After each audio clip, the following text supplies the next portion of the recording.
السلام علیکم دوستوں اور ساتھیوں، یہ ویڈیو ڈاکٹر مبارک علی کی کتاب تاریخ اور جمہوریت کے مضمون ارتقائی جمہوریت سے ماخوذ ہے۔ دوستوں ساتھیوں، جیسا کہ آپ جانتے ہیں آج کل ملک میں الیکشن کی گہما گہمی ہے۔ الیکشن جمہوریت کی علامت ہے، لیکن ہمارے ہاں جب بھی الیکشن ہوتے ہیں تو جمہوریت کو خطرہ لاحق ہو جاتا ہے۔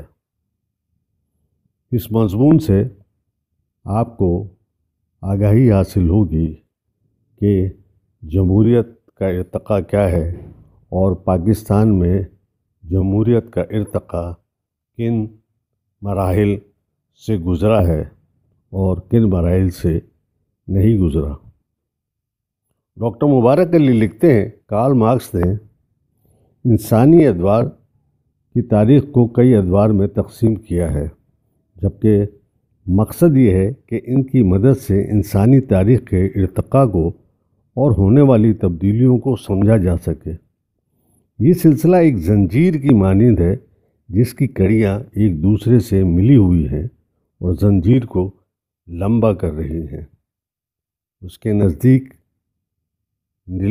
کے نزدیک انسانی تہذیب میں پہلا زمانہ شکار اور غذا جمع کرنے کا تھا۔ اس کی مقبولیت یہ تھی کہ اس زمانے میں نہ تو لوگوں میں اونچ نیچ کا فرق تھا، نہ عورت اور مرد کے درمیان غیر مساوی درجہ بندی تھی، نہ جائیداد تھی، نہ مال و دولت کی ہوس، بلکہ لوگ آپس میں مل جل کر رہتے تھے اور سماجی طور پر خوشگوار زندگی گزارتے تھے۔ لیکن اس کے بعد جو تبدیلیاں آئی انہوں نے معاشرے کو نہ صرف پیچیدہ بنایا بلکہ مسائل میں بھی الجھا دیا۔ مثلاً غلامی کا زمانہ کہ جس میں انسانوں کو غلام بنا کر ان سے جبری محنت و مشقت کرائی گئی، جس نے انسانیت کو پسماندہ بنایا۔ نظام جاگیرداری میں جاگیردار اور کسان کے درمیان جو فرق تھا اس کی وجہ سے جاگیردار کے پاس طاقت اور اختیارات آ گئے، جبکہ کسان اپنے حقوق سے محروم ہو کر بے بس ہو گیا۔ نظام جاگیرداری سے ہی سرمایہ داری کا نظام کا ابھرا۔ اس نے بھی سرمایہ دار اور مزدوروں کو دو طبقوں میں تقسیم کر دیا۔ انسانی تہذیب مرحلہ وار جن ادوار سے گزری اس کے نتیجے میں سرمایہ دارانہ نظام کے اندر سے سوشلزم کا ابھرنا لازم ہے، جو انسان کو معاشی اور سماجی قید و بند سے آزاد کرا کے اسے عزت و احترام کا درجہ دے گا۔ 1917 کے انقلاب سے پہلے روس کا معاشرہ معاشی اور سماجی مسائل کے ساتھ ساتھ طبقاتی کشمکش کا شکار تھا۔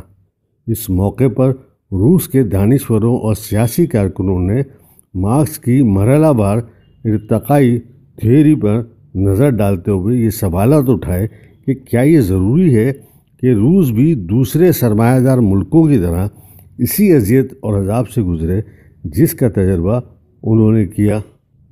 کیا یہ ممکن نہیں کہ ہم یورپ کے اس تجربے سے فائدہ اٹھا کر جاگیردارانہ عہد سے سوشلزم کو اختیار کر لیں؟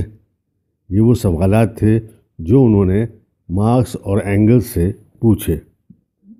لہٰذا جب 1917 کے روسی انقلاب کا تجزیہ کرتے ہیں تو دیکھتے ہیں کہ روس نے مرحلہ وار ارتقائی راستے کو چھوڑ کر انقلاب کے ذریعے کمیونزم کا نفاذ کر کے خود کو سرمایہ داری کے تلخ تجربے سے بچا لیا۔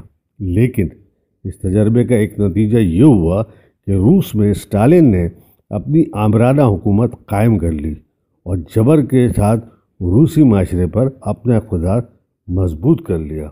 لہٰذا کچھ تجزیہ نگاروں کا خیال ہے کہ روس میں کمیونزم اس لیے ناکام ہوا کیونکہ سرمایہ داری کے تجربے کو چھوڑ کر اس نے اس نظام کو اختیار کیا، جس کی وجہ سے معاشرہ ذہنی طور پر ابھی اس کے لیے تیار نہیں تھا۔ اس لیے اسٹالن کی آمریت اور زار روس کی طرح لوگوں پر مسلط ہو گئی اور سوشلزم میں جمہوریت اور آزادی تھی اس کا خاتمہ ہو گیا۔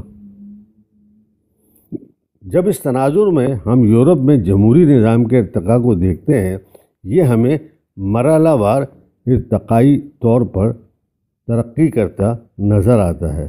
جیسے اولین طور پر جمہوری اداروں اور روایتوں کی ابتدا یونان کی شہری ریاستوں سے ہوئی ہے۔ رومی سلطنت کے ابتدائی دور میں اس کے مزید تجربات کیے جاتے ہیں۔ اس کے زوال کے بعد یورپ میں فیوڈلزم ابھرتا ہے، تو اس کے نتیجے میں بادشاہ اور فیوڈل لارڈز کے درمیان تصادم ہوتا ہے۔ انگلینڈ میں اس تصادم کے نتیجے میں سن 1215 عیسوی میں بادشاہ اور فیوڈل لارڈز کے درمیان میگنا کارٹا پر دستخط ہوئے۔ اس معاہدے کے نتیجے میں بادشاہ کو بہت سے اختیار سے ہاتھ دھونا پڑتا ہے، اس لیے یہاں سے بادشاہ اور پارلیمنٹ کے درمیان مسلسل تصادم اور کشمکش ہے۔ اس تصادم میں پارلیمنٹ برابر طاقتور ہو رہی ہے اور بادشاہ کمزور۔ 1688 کے انقلاب نے پارلیمنٹ کو اور زیادہ مضبوط کر دیا۔ اس کے بعد ہم دیکھتے ہیں کہ 1832، 1864 اور 1880 کی دہائی میں جو اصلاحات ہوئیں انہوں نے جمہوریت کو بادشاہت کے مقابلے میں مضبوط کیا۔ پہلے جنگ عظیم کے بعد جب عورتوں کو بھی ووٹ کا حق مل گیا تو انگلستان میں جمہوریت کی جڑیں گہری اور مستحکم ہو گئی۔